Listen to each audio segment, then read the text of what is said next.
ಪ್ರಜ್ವಲ್ ರೇವಣ್ಣ ಕೇಸ್ಗೆ ಸಂಬಂಧಪಟ್ಟಂತೆ ಲೈಂಗಿಕ ದೌರ್ಜನ್ಯ ಕೇಸ್ಗೆ ಸಂಬಂಧಪಟ್ಟಂತೆ ಈಗ ಆಲ್ರೆಡಿ ಚಾರ್ಜ್ ಶೀಟ್ ಸಲ್ಲಿಕೆಗೆ ಎಲ್ಲಾ ರೀತಿಯ ಸಿದ್ಧತೆಗಳಾಗಿದೆ. ಚಾರ್ಜ್ ಶೀಟ್ ನಲ್ಲಿ ಉಲ್ಲೇಖ ಆಗಿರುವಂತಹ ಅಂಶ ಯಾವಾಗ ಅದು ಸಲ್ಲಿಕೆ ಆಗಬಹುದು ಅನ್ನೋದು ಸದ್ಯ ಇರುವಂತಹ ಕುತೂಹಲ. ಬಹುತೇಕ 4 ಪ್ರಕರಣಗಳ ತನಿಖೆಯನ್ನ SIT ಅಧಿಕಾರಿಗಳು ಮುಗಿಸಿಯಾಗಿದೆ. ಹಾಗಾಗಿ 4 ಪ್ರತ್ಯೇಕ ಚಾರ್ಜ್ ಶೀಟ್ ಸಲ್ಲಿಸೋದಕ್ಕೆ SIT ತಯಾರಿ ಮಾಡಿಕೊಂಡಿದೆ ಅಂತೆ. ಹೊಳೆ ನರಸೀಪುರ, ಟೌನ್ ಠಾಣೆ, CIDಯ 3 ಪ್ರಕರಣ, 3 ಪ್ರಕರಣದಲ್ಲೂ ಕೂಡ ಅತ್ಯಾಚಾರದ ಆರೋಪ. ಪ್ರಜ್ವಲ್ ಮೇಲಿರೋದು ಲೈಂಗಿಕ ದೌರ್ಜನ್ಯ, ಅಶ್ಲೀಲ ವಿಡಿಯೋಗಳ ಹಂಚಿಕೆಯ ಆರೋಪ. ಈ ಕೇಸ್ನಲ್ಲಿ ಮಾಜಿ ಶಾಸಕ ಪ್ರೀತಮ್ ಗೌಡ ಅವರು ಕೂಡ ಆರೋಪಿಯಾಗಿದ್ದಾರೆ. ಅಶ್ಲೀಲ ವಿಡಿಯೋಗಳನ್ನ ಹಂಚಿಕೆ ಮಾಡಿದ್ದಾರೆ ಅನ್ನುವಂತ ಆರೋಪ ಹೊತ್ತಿದ್ದಾರೆ ಪ್ರೀತಮ್ ಗೌಡ. ಹಾಗಾಗಿ ಈ ಕೇಸ್ಗೆ ಸಂಬಂಧಪಟ್ಟಂತೆ ಪ್ರಜ್ವಲ್ ರೇವಣ್ಣ ಅವರ ವಿರುದ್ಧ ಚಾರ್ಜ್ ಶೀಟ್ ಸಲ್ಲಿಕೆಗೆ ಎಲ್ಲಾ ರೀತಿಯ ಸಿದ್ಧತೆಗಳಾಗಿದೆಯಂತೆ SIT ಅಧಿಕಾರಿಗಳಿಂದ. ಒಂದ್ಸಾರಿ ಪರಪ್ಪನ ಅಗ್ರಹಾರ, ಮತ್ತೊಂದ್ಸಾರಿ ಕಸ್ಟಡಿ ಕೇಳಿದ್ರು, ಕಸ್ಟಡಿಯಲ್ಲಿ ವಿಚಾರಣೆ ಆದಂಗೆ ಮತ್ತೆ ಅವ್ರನ್ನ ಪರಪ್ಪನ ಅಗ್ರಹಾರ, ನಂತರ ಮತ್ತೊಂದು ಪ್ರಕರಣ ಅನ್ನೋ ಕಾರಣಕ್ಕೆ ಅವ್ರನ್ನ ಮತ್ತೆ ವಶಕ್ಕೆ ಪಡೆದುಕೊಂಡು ವಿಚಾರಣೆಗೆ ಒಳಪಡಿಸಿದ್ರು. ಇಷ್ಟೆಲ್ಲ ಆದ ಬಳಿಕ ಈಗ ಚಾರ್ಜ್ ಶೀಟ್ ನ ಸರದಿ.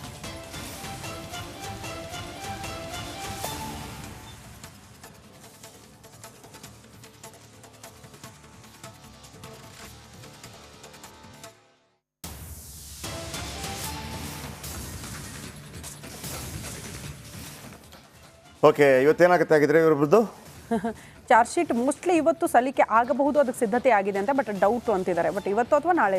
ಓಕೆ, ನೋಡಿ ವೀಕ್ಷಕರೇ, ಈಗ ಮರ್ಡರ್ ಕೇಸ್ನಲ್ಲಿ 90 ದಿನಗಳ ಕಾಲ ಅವಕಾಶ.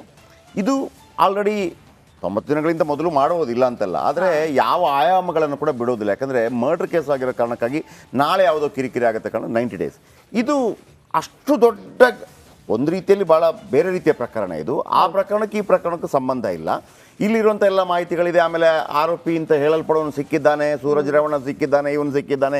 ಇಲ್ಲಿ ಅದು ಬಿಟ್ಟು ಮೇಯ್ನ್ ಪಿಲ್ಲರ್ ಸಿಕ್ಕಿಬಿಟ್ಟಿದ್ದಾರೆ. ಅಲ್ಲೆಲ್ಲ ಹೇಗೆ ಅಂತಂದರೆ ಇನ್ನು ಮೇಯ್ನ್ ಯಾರು, ಇದಕ್ಕೆ ಮೇಯ್ನ್ ಮೂಲ ಕಾರಣ ಯಾರು ಮರ್ಡರ್ಗೆ ಅಂತೇಳಿ ಇಲ್ಲಿ ಇವ್ರು ಯಾಕೆಲ್ಲ ಮಾಡಿದ್ರು ಅನ್ನೋದು ಮಾಹಿತಿಗಳನ್ನು ಕಲೆ ಹಾಕುವಂಥ ಪ್ರಯತ್ನಗಳಾಗುತ್ತೆ. ಸೊ ಹಾಗಾಗಿ ಚಾರ್ಜ್ ಶೀಟ್ ಸಲ್ಲಿಕೆ ಆಗತ್ತಂತೆ. 4 ಪ್ರತ್ಯೇಕ ಚಾರ್ಜ್ ಶೀಟ್ ಸಲ್ಲಿಕೆಗೆ ಸಿದ್ಧತೆಗಳಾಗ್ತಾ ಇದೆ. ಅದರ ಬಗ್ಗೆ ಕೂಡ ಇವತ್ತು ಫುಲ್ ಡೇ ನಿಮಗೆ ಮಾಹಿತಿ ಕೊಡ್ತೀವಿ. ಅದಕ್ಕಿಂತ ಹೆಚ್ಚಾಗಿ ವೀಕ್ಷಕರು, ಇವತ್ತು ಭಾರತ ವಿಶ್ವಕಪ್ ಗೆದ್ದಂಥ ಭಾರತ ತಂಡ ಇವತ್ತು ದೆಹಲಿಗೆ ಬರ್ತಾ ಇದೆ, ಕಾಲಿಡ್ತಾ ಇದೆ. ಅದರ ನೇರ ಪ್ರಸಾರವನ್ನು ಕೂಡ ಹೇಳ್ತೀವಿ. ಈಗ ಒಂದು ಪುಟ್ಟ ಬ್ರೇಕ್. ರಿಪಬ್ಲಿಕ್ ವರ್ಲ್ಡ್ ಆಪ್ ಇದು ಕೇವಲ ಅಪ್ಲಿಕೇಶನ್ ಅಲ್ಲ, ಸಮಗ್ರ ಸುದ್ದಿಗಳ ಸಂಪರ್ಕ ಮಾರ್ಗಕ್ಕೆ ಕ್ರಾಂತಿಕಾರಿ ಬದಲಾವಣೆ. ರಿಪಬ್ಲಿಕ್ ವರ್ಲ್ಡ್ ಆಪ್ ಕೇವಲ ಸುದ್ದಿ ಅಪ್ಲಿಕೇಶನ್ ಅನ್ನ ಪರಿಚಯ ಮಾಡ್ತಾ ಇಲ್ಲ, ಬದಲಾಗಿ ಡಿಜಿಟಲ್ ಸುದ್ದಿ ಬಳಕೆಯ ಹೊಸ ಯುಗಕ್ಕೆ ನಾಂದಿ ಹಾಡ್ತಾ ಇದೆ. ಇದೊಂದು ಬ್ರೇಕಿಂಗ್ ನ್ಯೂಸ್, ಪ್ರಭಾವಶಾಲಿ ಕಾರ್ಯಕ್ರಮಗಳಿಗೆ ಗಟ್ಟಿಯಾದ ವೇದಿಕೆ.